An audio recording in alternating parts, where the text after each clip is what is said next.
So ayan, nandito ako ngayon sa aming asyenda. Pinapalo up ko yung dalawa kong trabahante dyan. Busy sila, day. Ang mga kasama ko ay si Bukatech and si Bukatech. Dalawa kong security guard. Nandyan sa likod ko, day. Tapos nandyan sila si Boss Stephen at si Leo.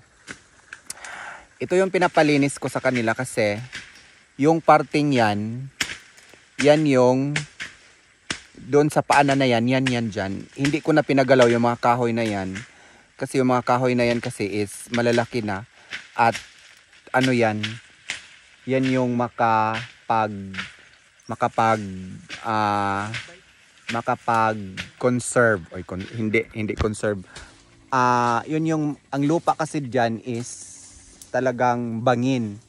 So, natatakot ako na pag may matinding ulan ay mag-landslide.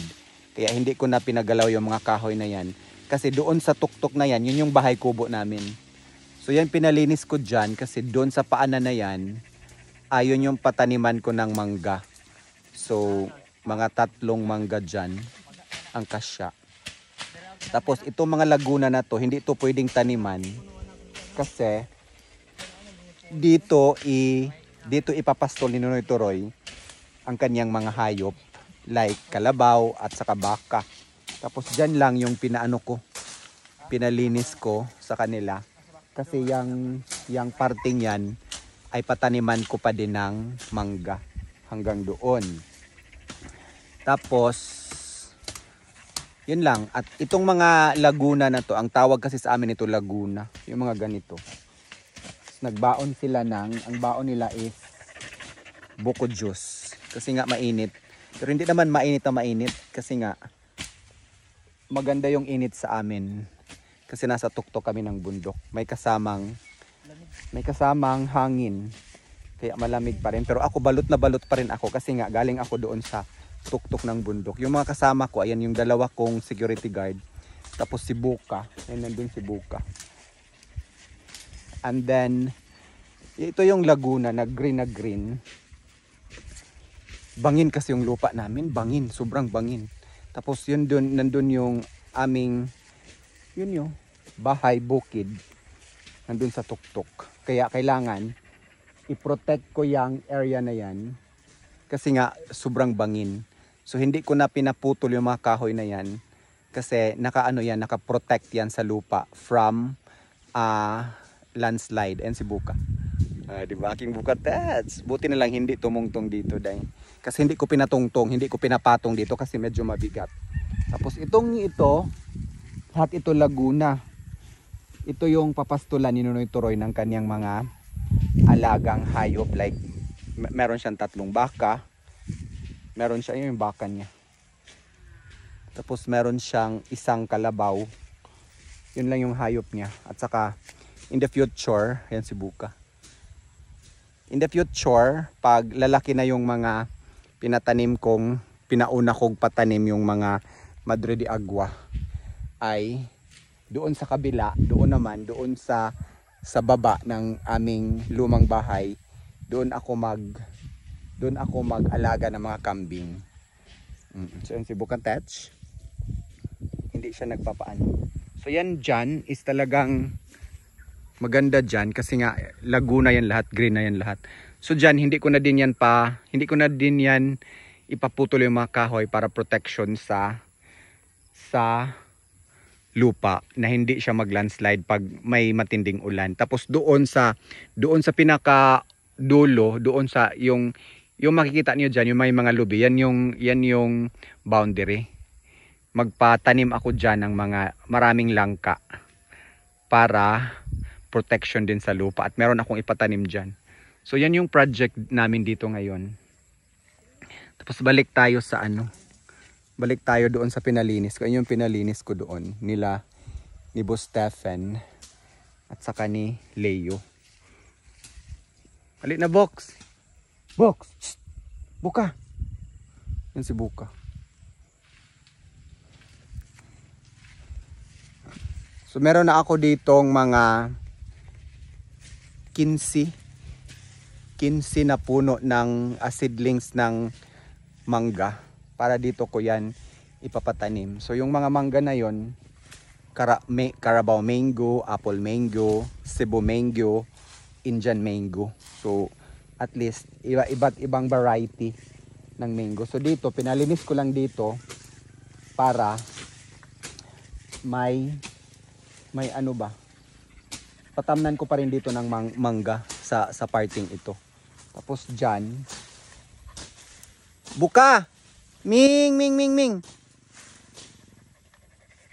Tapos dito, yung mga green na yan, hindi ko na yan ipapaano.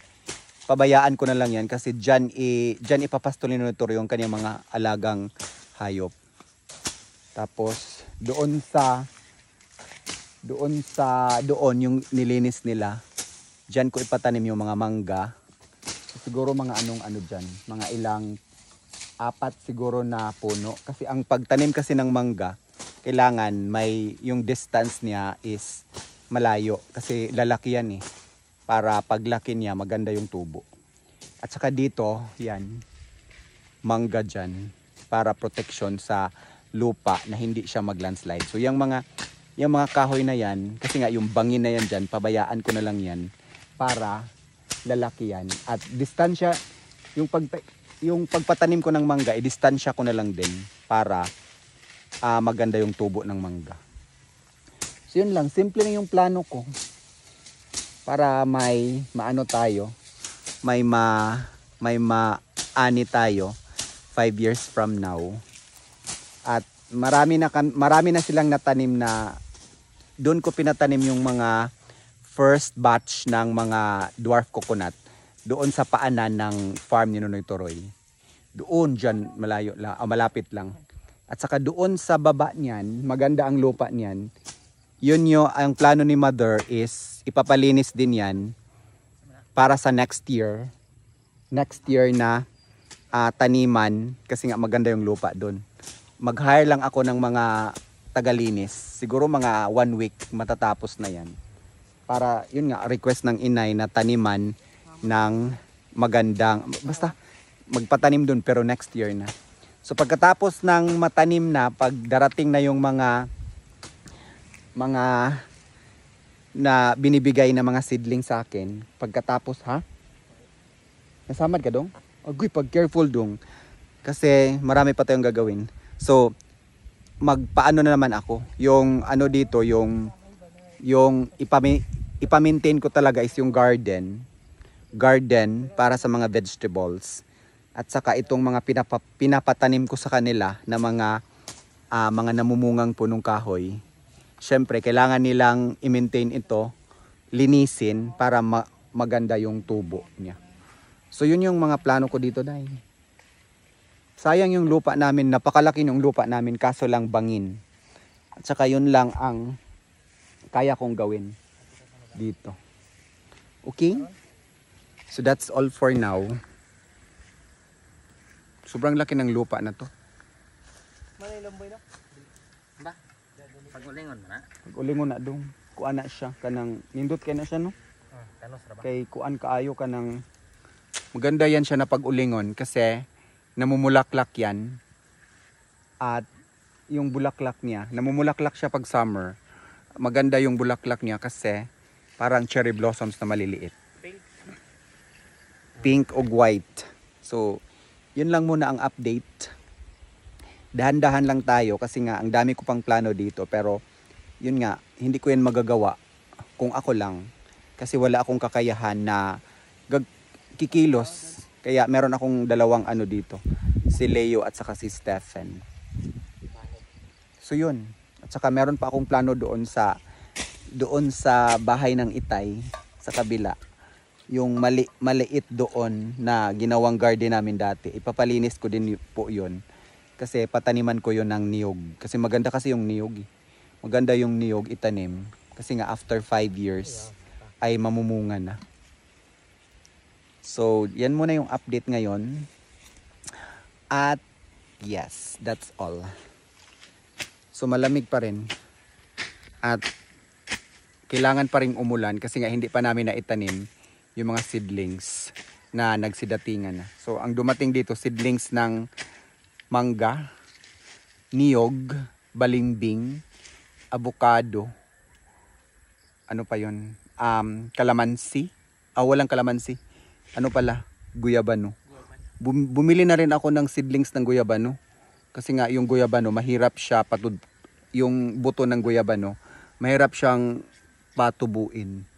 Kaya mas mabuti bibili na lang para mas sigurado. So yan lang muna ang update ngayon sa bukid. So malayo-layo pa to or mahaba-haba pa yung kailangan namin gawin, pero at least nasimulan na namin. So yan lang muna for now. Buka touch. Ali, buka. Yung si Vox.